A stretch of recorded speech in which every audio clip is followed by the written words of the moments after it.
sampai jam 4 pagi, tapi ternyata sering terbangun. Ada yang tidur jam 7 malam sampai misalnya jam 3 pagi, tetapi ngigo dan lain sebagainya. Nah, ibu bapak semua, secara teori tidur itu dibagi menjadi 4 fase. Jadi kalau misalnya masih baru mau tidur, masih mudah dibangunkan, itu disebut dengan fase 1. Kata bahasa Sunda nama peureum hayam, masih gampang untuk dibangunkan. Kemudian masuk lagi fase 2, masih non rapid eye movement namanya itu. Fase 2 itu mulai relaksasi dari otot dan sebagainya. Nah, fase ketiga dan fase keempat itulah yang disebut dengan tidur dalam. Kualitas tidur ditentukan seberapa lama deep sleeping itu bisa terjadi. Minimal tidur pulas itu, tidur dalam itu 2 jam. Jadi pantas banyak orang yang sehat dengan hanya tidur 4 jam. Karena apa? Karena tidurnya berkualitas. Banyak juga yang tidurnya 12 jam tapi sering terbangun tapi tidak menimbulkan sehat. Jadi permasalahannya adalah bagaimana caranya agar tidur dalam ini mempunyai kualitas. Nah, ibu bapak semua, kalau kita perhatikan ya, fase-fase dari tidur seperti ini. Pertama 1 sampai 10 menit tuh fase awal masih mudah untuk dibangunkan. Yang kedua 45% dari waktu tidur kita tuh hampir setengahnya itu adalah fase yang kedua. Nah ini sebetulnya mah nih fase tidur dalam itu fase 3 dan fase 4. Kalau dijumlahkan kan 35 menit, 45 menit sampai 10 sampai fase yang keempat itu 90 menit. Rata-rata 2 jam cukup. Asal tidurnya berkualitas. Apa itu tidur berkualitas? Ada 3 ciri. Yang pertama, dia mudah untuk jatuh ke dalam tidur dan masuk ke fase 2, 3, dan 4. Jadi tidak berlama-lama di tempat tidur tapi melek terus, enggak pules-pules. Ciri yang kedua adalah tidak mudah terbangun ketika fase 3 dan fase keempat. Ciri yang ketiga adalah kualitas dari tidur. Artinya kualitas dari tidur diantaranya diukur ketika dia bangun tidur merasa bugar enggak, merasa segar enggak. Ketika merasa bugar, merasa segar, artinya hormon melatonin di dalam itu berhasil membereskan kembali hal-hal yang berantakan selama kita siang hari beraktivitas. Artinya hormon melatonin itu bekerja bagaimana membersihkan berbagai macam sisa-sisa racun, dibuang, masuk ke dalam ginjal, kemudian dibersihkan dan berakhir menjadi sisa-sisa racun dalam bentuk urin. Jadi ketika tidur berkualitas, maka begitu bangun akan terasa lebih bugar. Gitu di antawisna. Alhamdulillah. Rekan-rekan sekalian, biasanya awalnya saya dengan Dr. Asep sama-sama siaran pagi, tapi lambat laun ilmu beliau lebih banyak manfaatnya kalau lebih leluasa disimak. Kali ini ikutan berkaitan dengan tidur ini hal yang sangat penting. Berarti saya sudah tidur 20 tahun ya. Siapa? Berapa persen tadi? 20 sampai 40. Sekarang umur 62. Dokter Asep umur berapa sekarang? 52. Ya, beda 10 tahun. Dokter Asep ini santri pertama dulu zaman tahun berapa? Masih SMA dulu? 87 88. Ya, 87 88. Sekarang sudah banyak melukai untuk memperbaiki, dokter bedah ya. Jadi tidak semua yang melukai itu zolim, bahkan amal soleh ini ya, karena kalau tidak dilukai susah operasinya. Begini dok, tentang tidur ini penting sekali, karena dalam Islam tidur itu adalah ibadah. Dicatatkan ibadah kalau 2 niat dan cara. Jadi bab tidur ini bab penting kalau dalam Islam, karena ada kemungkinan juga kita mati dalam tidur. Pertanyaan pertama itu, mungkin nggak kita mati dalam tidur syariatnya? Mungkin, ya, jelaskan maksudnya ya. Jadi ketika tidur itu yang ada yang disebut dengan sleep apnea. Jadi berhenti napas ketika tidur. Pada umumnya 80% kembali bernapas. Dalam bahasa Sunda katindihan eueup-eueup katanya. Jadi tidak bisa bernapas, tidak bisa bergerak. Sleep apnea namanya itu. Nah, kenapa ini bisa terjadi? Karena ada impuls dari batang otak ke dalam sistem nafas. Kenapa ini bisa terjadi?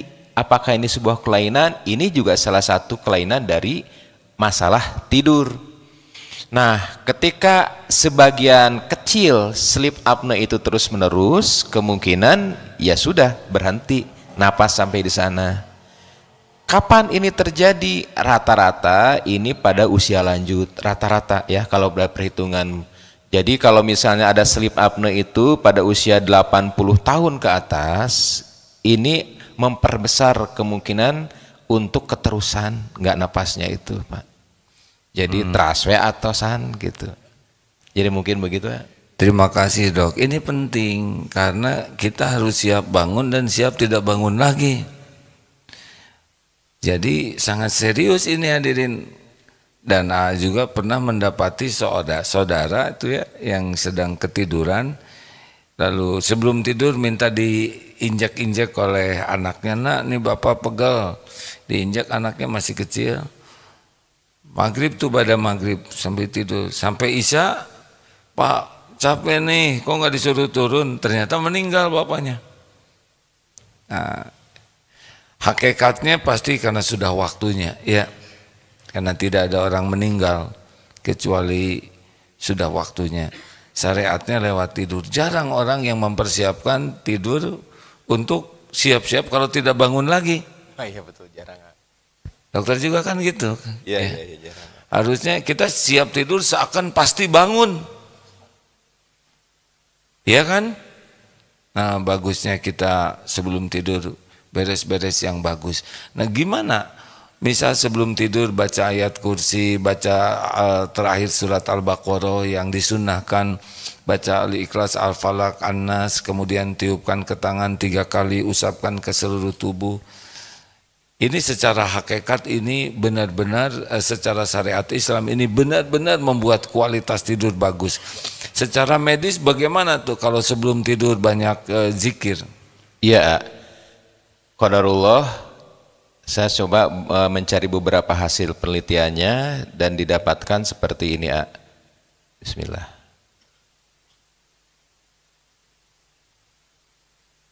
Nah ini sebuah kajian bagaimana adab tidur Rasulullah SAW dikaji dari aspek medis, dari aspek kedokteran. Di antaranya ini yang disimpulkan.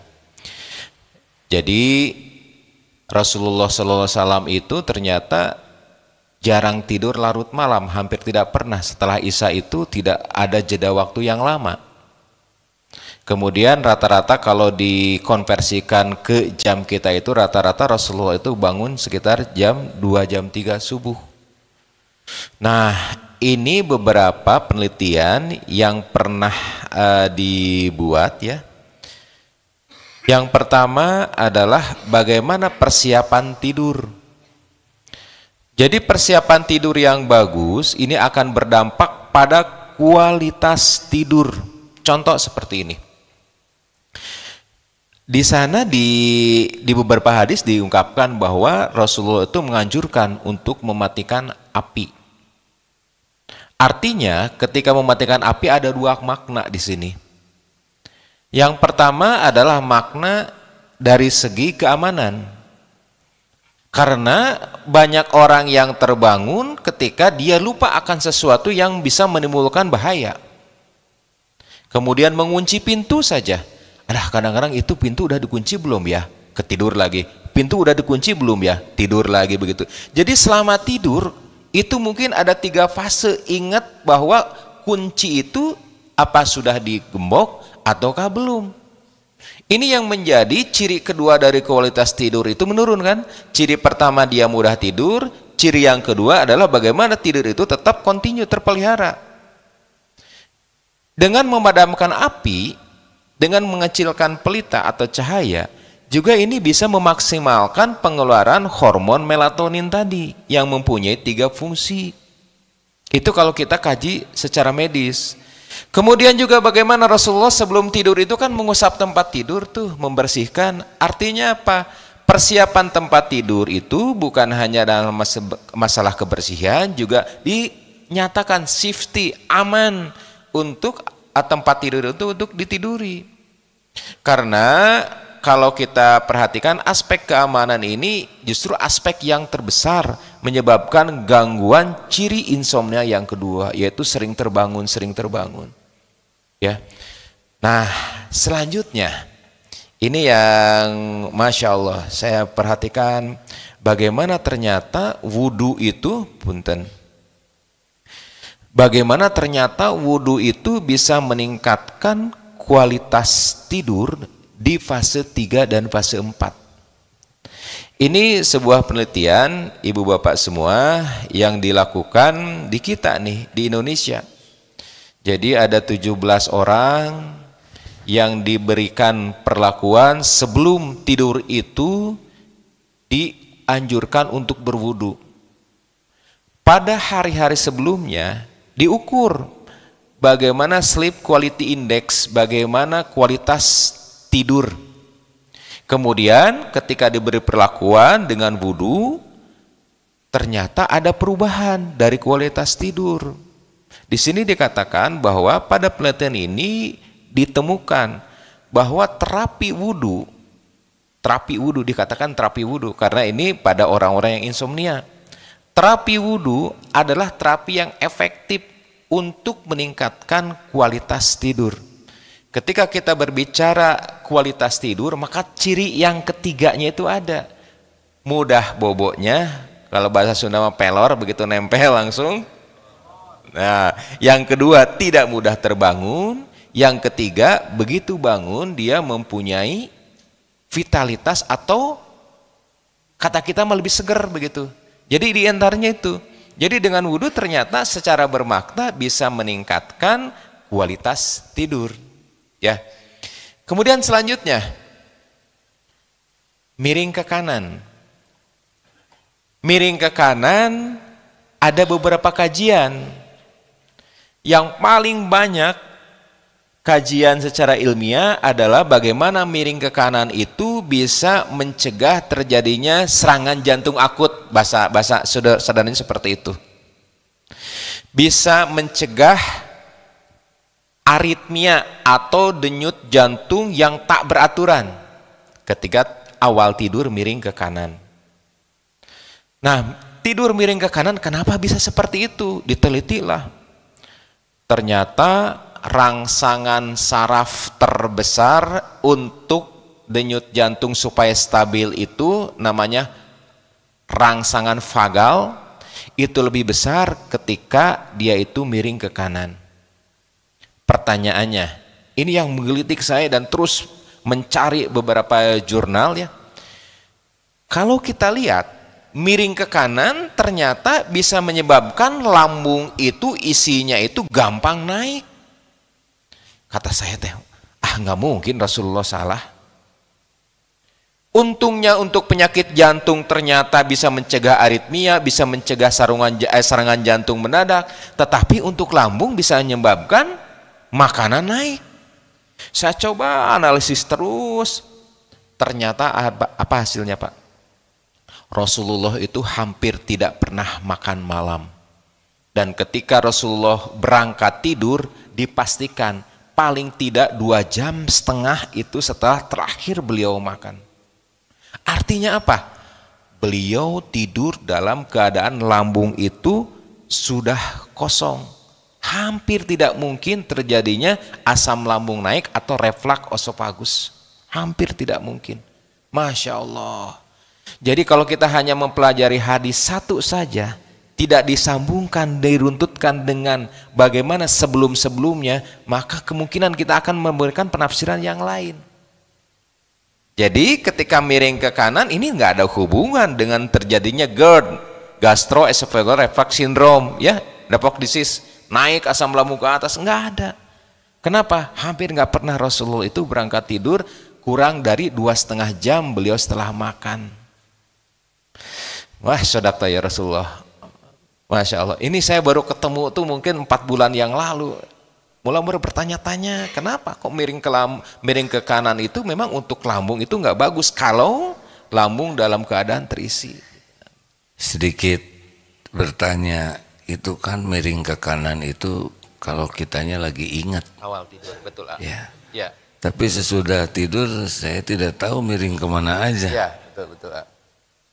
Berarti ini bisanya pada waktu kita mau tidur ya. Betul, Pak. Jadi miring ke kanan itu pada fase awal tidur, yaitu pada fase 1 di mana kesadaran itu masih ada dan di awal fase kedua. Kalau dari pesawat mah kita mau take off, itu suatu hal yang sangat penting karena ketika take off itu nanti akan menentukan nih selamat atau tidaknya, baik atau tidaknya. Jadi perkara nanti sudah di atas mah mau miring gulang-guling kiri kanan itu tidak ada masalah selanjutnya TA, karena pada saat itu tingkat kesadaran kita itu sudah stabil. Otot saat fase 3 itu sudah rileks.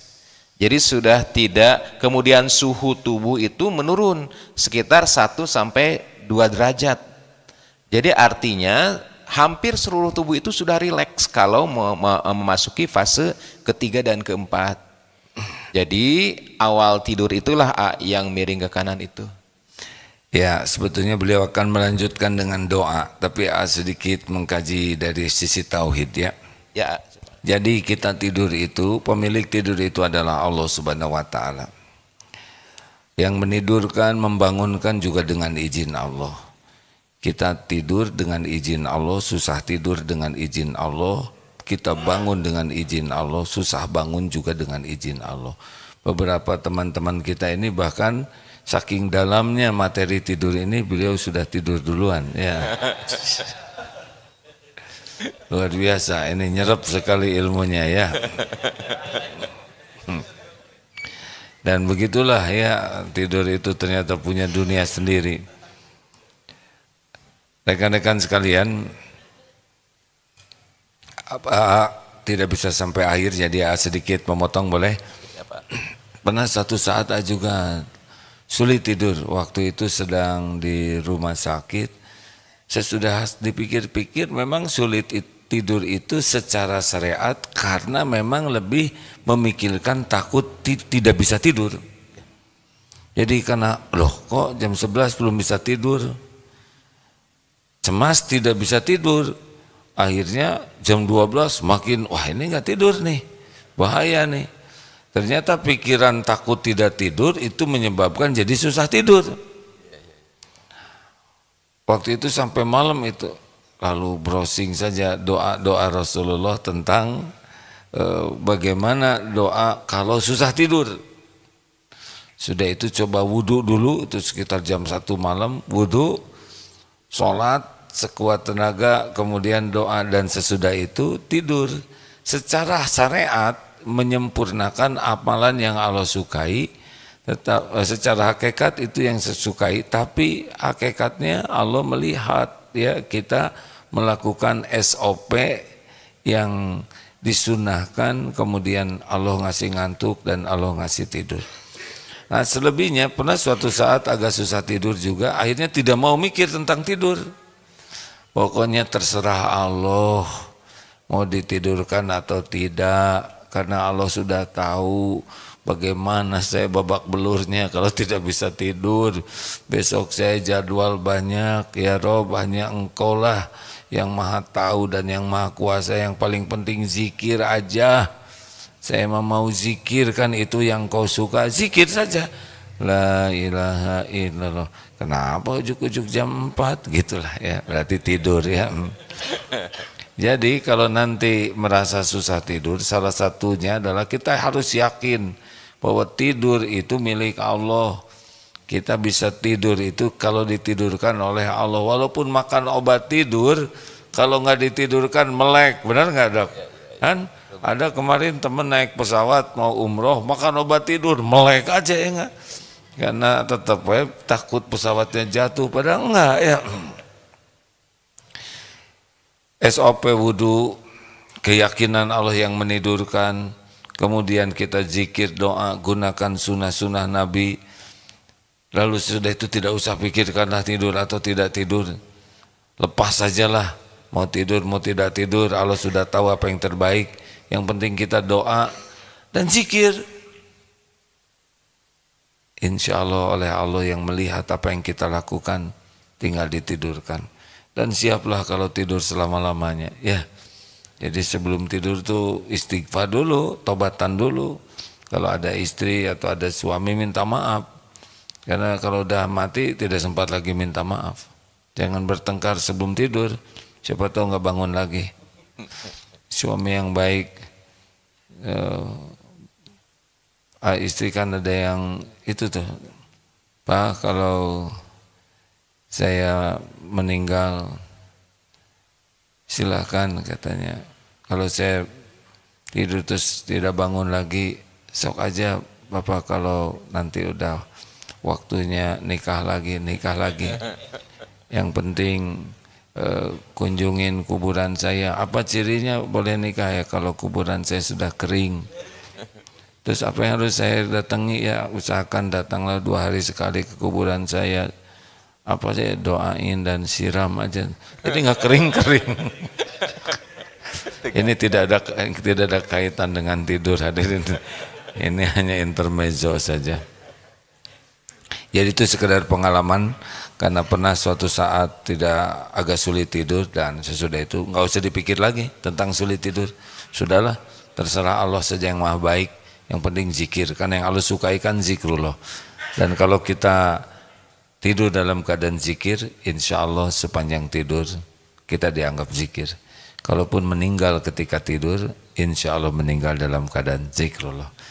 Itu dok, masih banyak ilmu yang harus disampaikan. Terima kasih kawan-kawan, saya harus ke Ciparai, mudah-mudahan ada hikmahnya ya. Fadil Ustaz, Assalamualaikum warahmatullahi wabarakatuh. Nuhun ya, jazakallah, nuhun. Lanjut. Izin melanjutkan. Baik.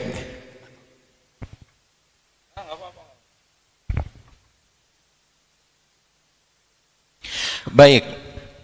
Karena tidur ini menyita waktu kita 20 sampai 40% usia kita, maka amat sangat rugi jika tidur itu tidak menjadi ibadah.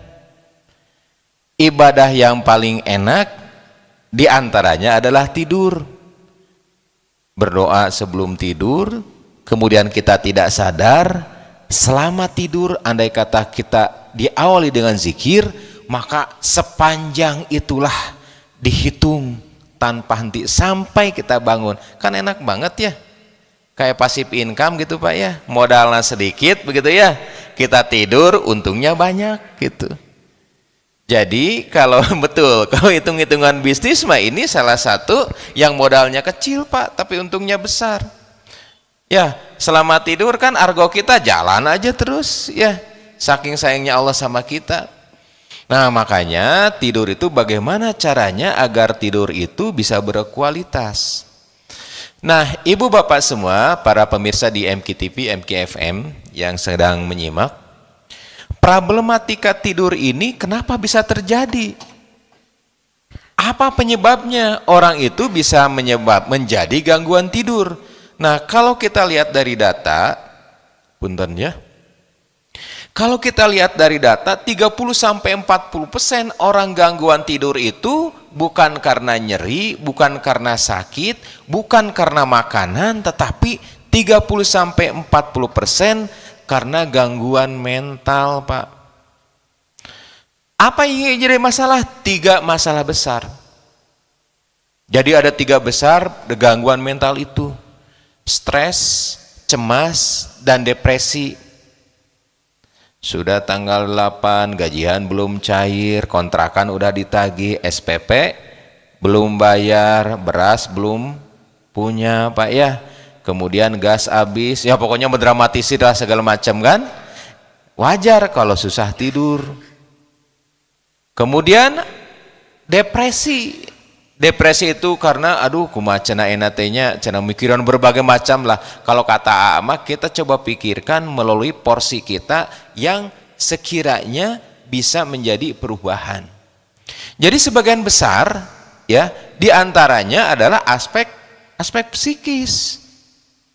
Makanya pada terapinya diantaranya adalah nanti kita lihat bagaimana diteliti. Zikir itu ternyata bisa meningkatkan kualitas tidur. Ini kita percaya, tanpa penelitian pun kita yakin bahwa dengan zikir itu hati menjadi tentram. Karena apa? Dijamin oleh Allah. Alladzina amanu wa tatmainul qulubuhum bizikrillah. Ala bizikrillahi tatmainul qulub, itu sudah jelas. Nah, untuk melihat bagaimana dampak secara medis dari zikir tersebut dilakukanlah penelitian, Pak.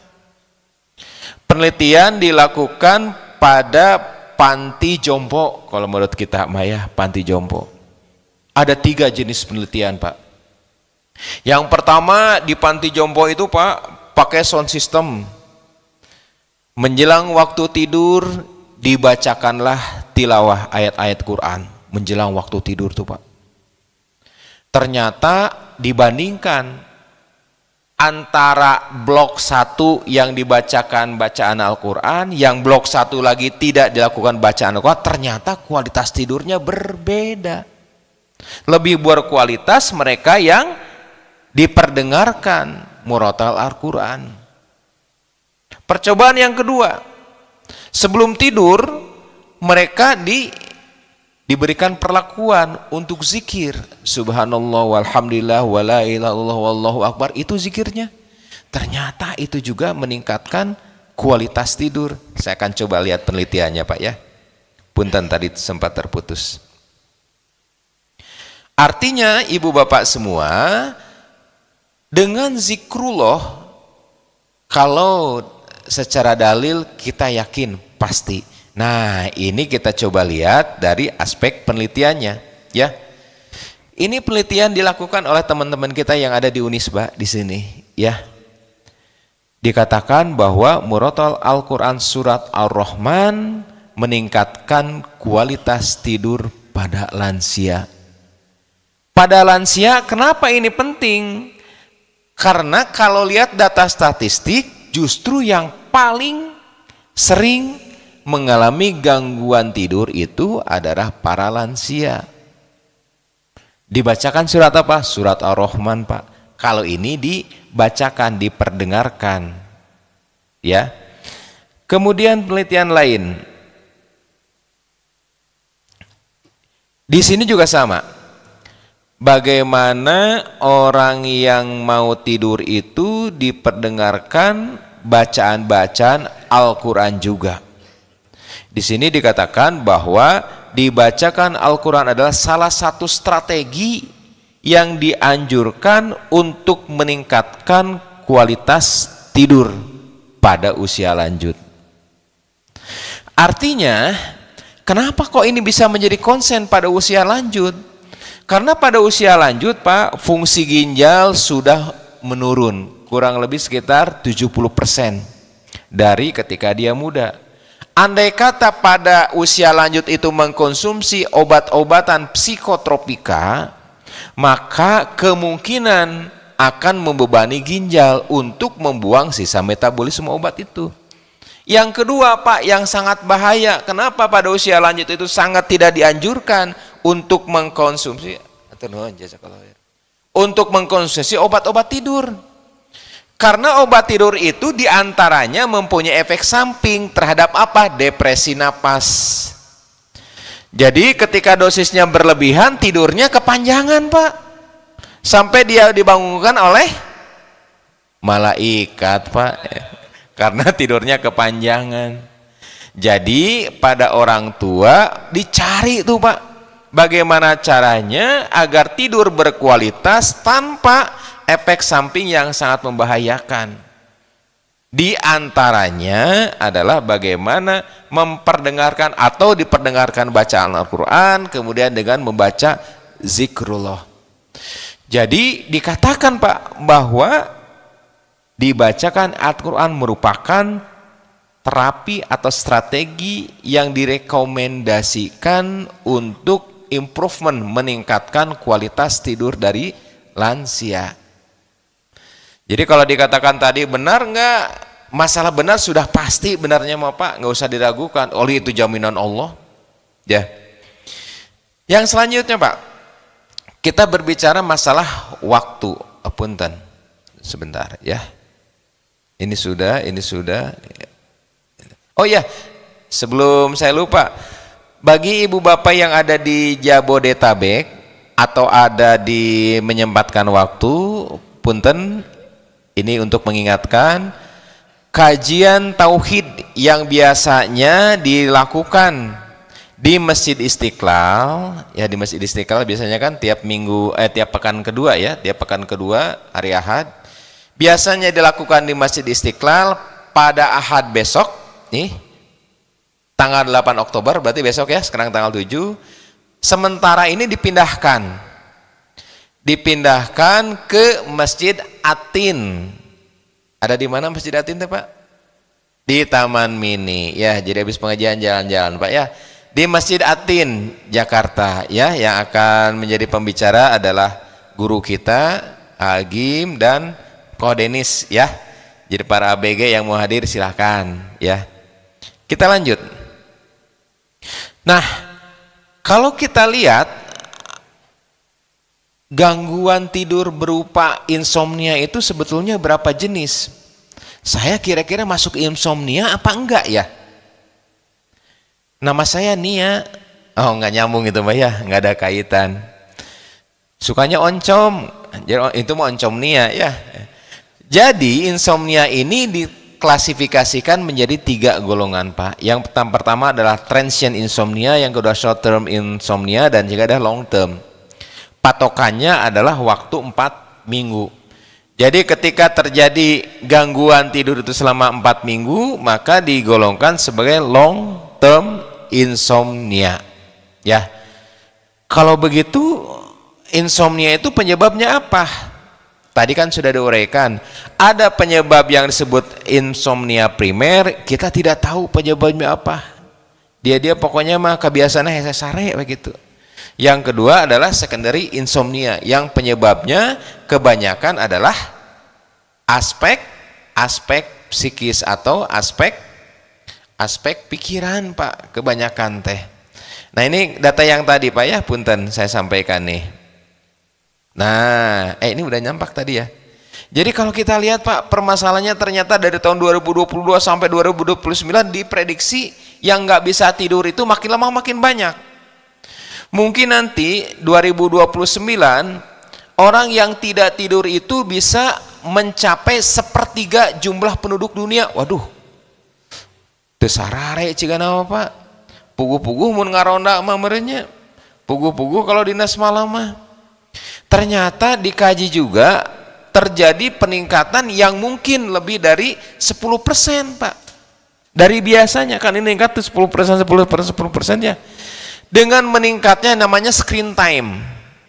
Screen time itu waktu paparan kita terhadap screen, baik itu HP, kebanyakan HP 83%, ataupun screen yang lain, ATV, kemudian juga laptop, kemudian komputer dan lain sebagainya. Ternyata dengan meningkatkan screen time itu, waktu screen time itu bisa meningkatkan angka insomnia. Jadi ibu bapak semua, bagaimana caranya kalau gitu kita mengelola? Ya, bagaimana caranya agar screen time itu kita aman? Di antaranya adalah mengatur bagaimana screen time itu tidak lebih, sekali itu lebih dari 25 menit Pak. Kenapa hitungannya 25 menit? Jadi ketika kita misal lihat 25 menit Pak, kalau bisa mah ada timer, begitu 25 menit maka langsung padam atau ada pengingat. Kenapa 25 menit? Risetnya banyak. Ambang kelelahan baik mata ataupun otak yang masih bisa ditolerir, di mana otak itu masih bisa fokus, rata-rata 25 menit dalam satu fase. Jadi ketika lebih dari 25 menit, maka aspek kelelahan, kemudian juga paparan dari sinar biru yang ada dari HP itu sudah masuk pada fase yang memang melebihi ambang. Jika nama kadah leuteulanya puntennya Pak. Bade.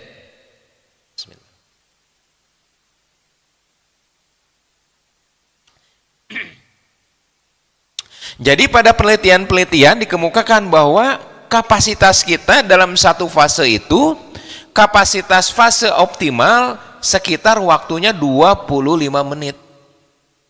Jadi tips yang pertama adalah dengan mereka yang screen time yang banyak, misalnya pekerja programmer, kemudian teman-teman misalnya yang berkaitan dengan broadcasting, kan mau nggak mau lihat layar terus, rata-rata 25 menit harus off dulu.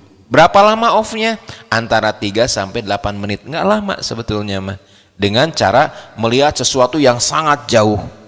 Artinya mata kita itu berakomodasi minimal. Ya. Kita lanjut tentang tidur. Jadi kalau kita perhatikan ibu bapak semua, bagaimana cara terapi kenabian yang bisa menjadi solusi dari gangguan tidur yang demikian banyak tadi. Sebetulnya sebagian tadi sudah dibahas ya. Solusi yang pertama adalah bagaimana persiapan tidur. Persiapan tidur yang paling pokok adalah bagaimana tidur itu dengan rasa aman. Karena justru rasa aman inilah yang menjadikan ciri kedua dari insomnia itu banyak terjadi, yaitu apa? Sering terbangun. Kayak tadi tuh, apa benar cek ibu-ibu tadinya kompor udah dimatiin apa belum? Asa udah katanya mah, sambil tidur. Apa kebangun? Enggak Pak, tidur deui. Setelah itu terbangun lagi, nya asa nama kayaknya belum matiin kompornya, atau belum ditutup katanya makanan-makanan, tidur lagi Pak. Bapak-bapak juga sama. Tadi motor udah dikunci belum ya? Gerbang udah digembok belum ya? Ternyata ciri yang kedua itulah yang bisa menyebabkan kualitas itu banyak terganggu. Faktor apa? Faktor keamanan. Rasulullah mencontohkan kepada kita sebelum tidur Pak. Apa yang dilakukan? Faktor keamanan, safety prosedur. Bagaimana api itu dimatikan, bagaimana kunci dari pintu-pintu itu bagaimana pintu-pintu udah dikunci, bagaimana alas tidur atau tempat tidur itu kita bersihkan dulu. Faktor safety prosedur. Ternyata dengan safety prosedur ini, kalau kita lihat angkanya lebih dari 50% kualitas tidur itu bisa ditingkatkan. Masya Allah Pak.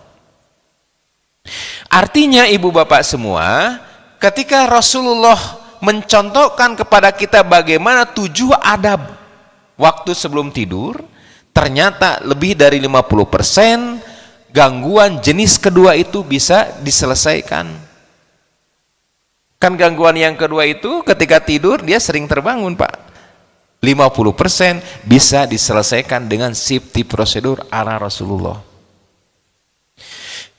Yang kedua Pak, bagaimana Rasulullah mencontohkan kepada kita manfaat berwudu. Jadi begini, kadang-kadang Pak, sore itu adalah waktu kulminasi, waktu kesimpulan, waktu terjadinya penumpukan, menumpuk kapusing rata-rata sore, dugikeun ka malam. Enjing-enjing kan rata-rata seger Pak.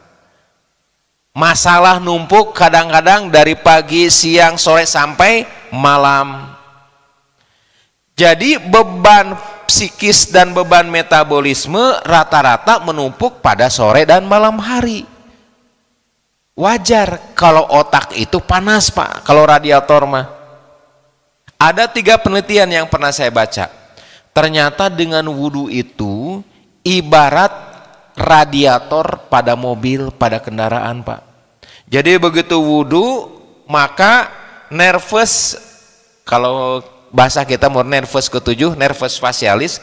Jadi ada saraf yang ada di dalam, yang ada di muka, kemudian yang ada di leher, kemudian yang ada di kening, yang ada di rambut. Di sana itu paling tidak ada nervus, ada 2 nervus, ada 2 saraf. Yang pertama nervus ke-5, yang kedua ada nervus ke-7. Dan nervus itu langsung ke otak, Pak.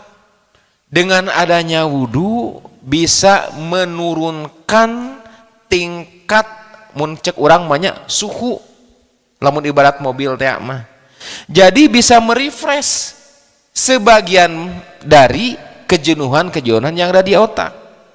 Dengan demikian maka beban-beban metabolisme atau beban-beban psikis dengan wudhu itu bisa menurun sebelum tidur.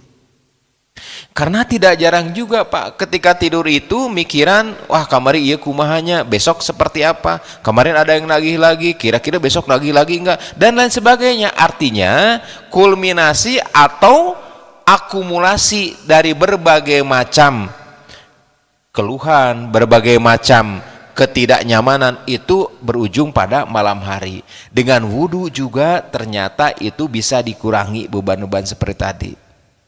Jadi ya Pak ya. Nah, bagaimana kalau kita lihat tidur miring ke kanan, safety prosedur sudah dilakukan, tinggal kita melakukan zikir. Nah, tadi sudah membahas lebih dalam bagaimana zikir itu kita mengikhlaskan kepada Allah. Mau tidur terserah Allah, Allah Maha tahu bagaimana kebutuhan waktu tidur kita dan lain sebagainya. Nah, Ibu Bapak, demikian kita bahas tentang masalah tidur teh ya. Oh, ada informasi bagi Ibu Bapak yang ingin ikut pelatihan ya. Pelatihan lebih sehat pada lambung kronis. Ya, lebih sehat pada lambung kronis. Insya Allah pelatihan akan dilakukan secara daring ya, lewat Zoom, lewat WA, lewat tayangan video yang akan dipandu oleh Dr. Asep Herman. Oh, saya ya. Yang akan dipandu oleh Dr. Asep Herman Abdi Simkuring gitu ya. Yang insya Allah akan dilaksanakan mulai hari apa ini, hari Selasa, hari Rabu ya. Kemudian peserta nanti akan dikirim buku. Buku apa? Buku Haji Nadim katanya. Ada yang kenal dengan Haji Nadim? Jadi terapi lambung kronis itu, Pak, sekarang sudah ada yang terapinya. Haji Nadim namanya tuh, Pak. Haji Nadim itu apa? H-nya itu adalah terapi hati, J-nya itu adalah terapi kejiwaan, N-nya itu pengobatan nabawi, D-nya itu pengobatan medis ya, dan pengobatan alami, M-nya itu ya pokoknya akur-akur lah, pokoknya Haji Nadim aja, jangan banyak protes ya. Jadi terapi Haji Nadim untuk pengobatan lambung kronis insya Allah akan dilakukan pelatihan. Silakan hubungi nomor sekian. Ada nomornya enggak Kang Apip? Bentar, ada nomornya? Oh ada. Oh iya, nuhun Kang Apip. Silakan kontak ke adminnya di MQ Afiat 0812 kemudian 2-nya 4 kali 3964 0812 kemudian 24 kali 3964. Maka silakan. Nanti insya Allah akan dikirimi buku ya, buku Haji Nadim. Haji Nadim dari orang mana Kang Yejang? Orang Kuningan bukan? Iya ya. Baik, mangga silakan Ibu Bapak kita diskusi. Mangga silakan. Barang kalian kesukaan, mangga lejeng. Ini aja ya. Mangga, punten. Mangga lajeng.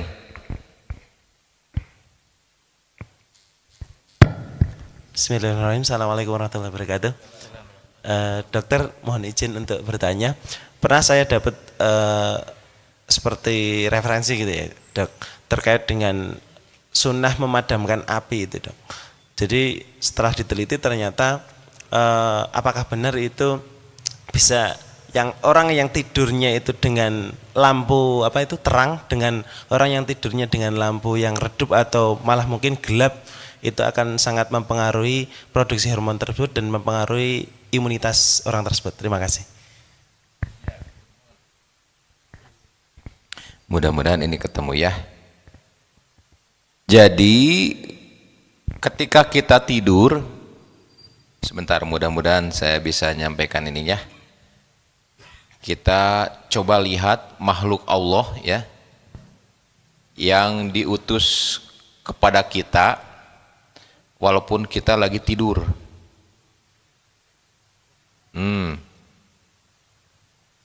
Nama makhluk Allah itu namanya melatonin.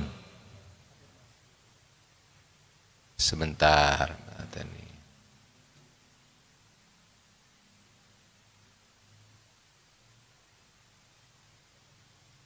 Ini bukan ya. Tuh, yang keluar nama-nama obat malahan ya. Oke. Sekedap-sekedapnya.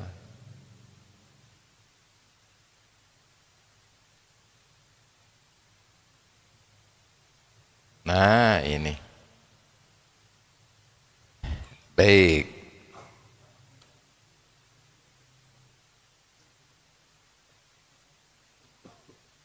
Jadi hormon melatonin ya.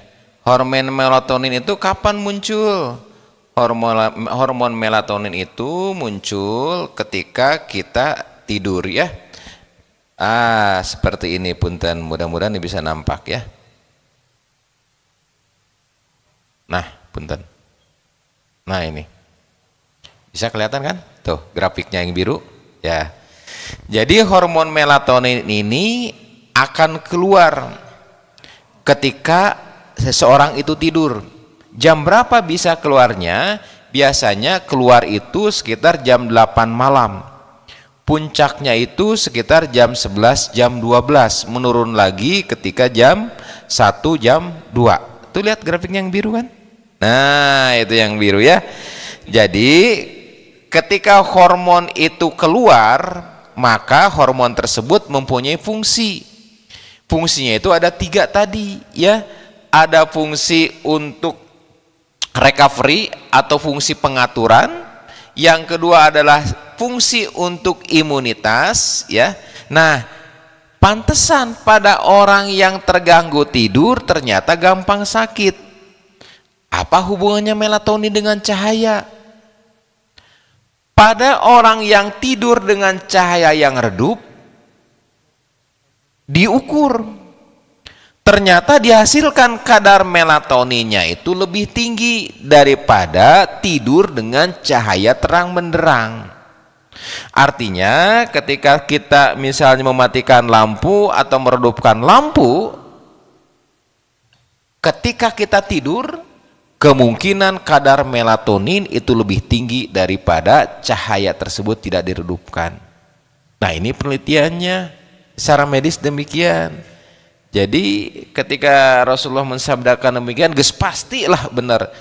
Kalau misalnya belum ketemu, berarti kitanya belum nyampe otaknya, gitu aja saya mah. Kayak kemarin juga, kenapa kok tidur miring ke kanan itu ternyata untuk lambung nggak bagus. Kalau lambungnya isi ternyata. Tapi kalau lambungnya kosong, nggak ada masalah. Mau tidur kiri, miring kanan, nggak ada masalah. Ya, dan ternyata Rasulullah itu hampir tidak pernah makan malam, dan makan terakhir beliau itu rata-rata pas saat maghrib atau sebelum maghrib. Artinya lambung kosong itu kan 3 jam Pak dari sejak makanan. Jadi ketika 3 jam dari maghrib sampai jam 8 malam, misalnya terakhir makan Rasulullah itu jam 5-nya, jam 5 genap 7, 8, jam 8 itu sudah kosong lambung. Jadi tidak ada kata GERD di sana. Oke Dek. Jadi terjadi peningkatan hormon melatonin, kadarnya lebih tinggi pada cahaya yang diredupkan. Baik. Sekarang pertanyaan dari ini nih ya. Sebentar, dari IG.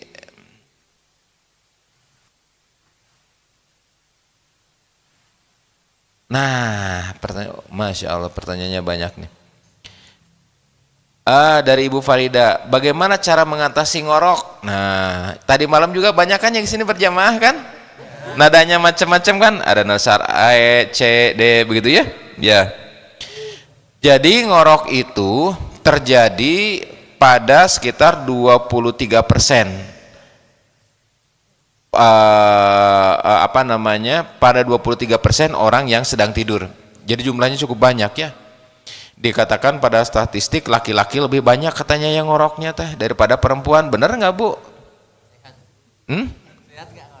Ya, paling tidak ngorok itu menandakan Pak masih hidup. Ya. Bagaimana cara mengatasinya? Cara mengatasinya adalah dengan posisi.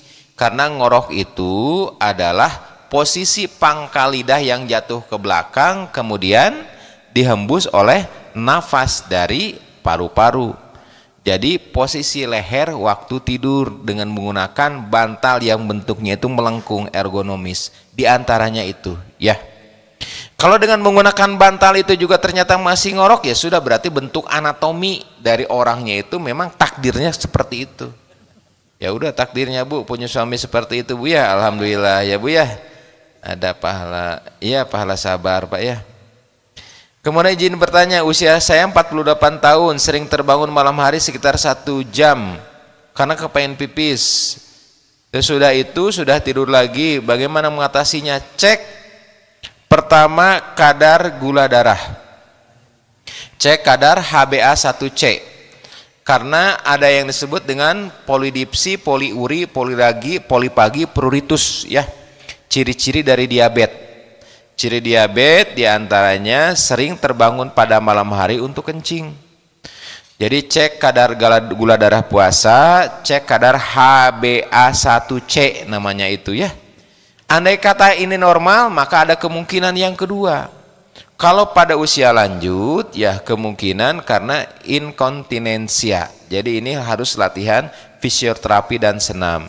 Kalau pada usia 48 tahun biasanya jarang terjadi inkontinensia ya. Cek kadar gula darahnya. Kalau kadar gula darah tinggi, nah berarti dikendalikan supaya kadar gula darahnya normal ya.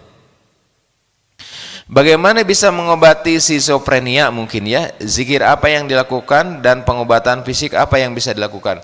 Skizofrenia itu adalah salah satu kelainan kejiwaan. Skizo itu artinya terbelah ya. Jadi mungkin skizofrenia ini salah satu permasalahan kejiwaan yang yang banyak. Penanganannya ini memang harus holistik, dilihat juga dari faktor predisposisi dan faktor presipitasi namanya itu. Jadi predisposisinya itu misalnya karena banyaknya tekanan, karena banyaknya permasalahan sekarang ataupun pada masa lalu. Kemudian faktor predisposisi lainnya misalnya masalah tuntutan atau permasalahan-permasalahan lain, itu harus diidentifikasi dari mana saja masalahnya. Kemudian setelah itu dilakukanlah bagaimana mengatasi masalah itu satu demi satu. Nah, bagaimana dengan zikir? Zikir ada dua. Yang pertama diperdengarkan, yang kedua adalah dengan mengucap atau dilafalkan ya. Zikir apa yang paling penting untuk dilakukan? Yang saya tahu adalah ayat kursi, kemudian 3 surat terakhir dari Al-Quran ya. Kemudian Dok izin bertanya, kalau tengah malam selalu terbangun tidak bisa tidur lagi, bagaimana caranya supaya dapat tidur lagi, supaya dapat tidur nyenyak lagi? Tergantung usia Pak. Kalau pada usia di atas 60, rata-rata jam 2 itu sudah terbangun dan tidak bisa tidur lagi. Rata-rata seperti itu. Kenapa ini bisa terjadi? Banyak faktor. Bagaimana cara mengatasinya? Cara mengatasinya adalah aktivitas pada siang hari agak dipadatkan. Supaya nanti faktor kelelahan pada malam hari itu bisa meningkat, dan itulah yang bisa merangsang untuk tidur. Sekali lagi, jangan menggunakan obat tidur. Ya. Jangan, karena efek samping yang pertama adalah ketagihan Pak, dan yang kedua adalah kita nggak pernah tahu akumulasi dosisnya itu seperti apa. Dikhawatirkan tidurnya keterusan, dibangunkan oleh malaikat munkar nakir ya. Ibu bapak semua yang ada di MKTV, yang ada di MKFN, yang menyimak beserta seluruh jaringannya, yang menyimak juga di media sosial Agim, Waktu sekarang sudah menunjukkan lebih ya 06 lebih 1 menit. Semoga tayangan tadi bermanfaat.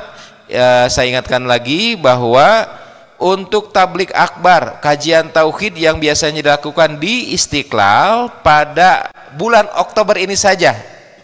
Besok hari Ahad dipindah ke Masjid At-Tin ya. Di sana juga ada Kohodenis. Mudah-mudahan sahabat-sahabat semua bisa menghadirinya.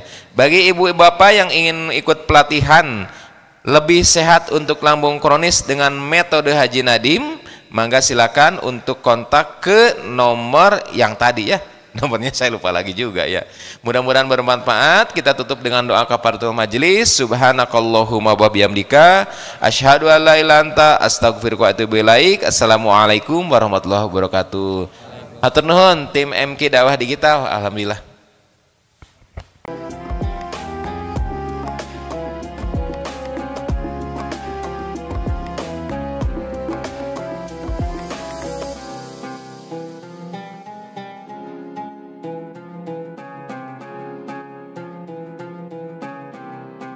Jangan lupa, saya bilang sekalian, terus berlangganan di Darut Tauhid Official.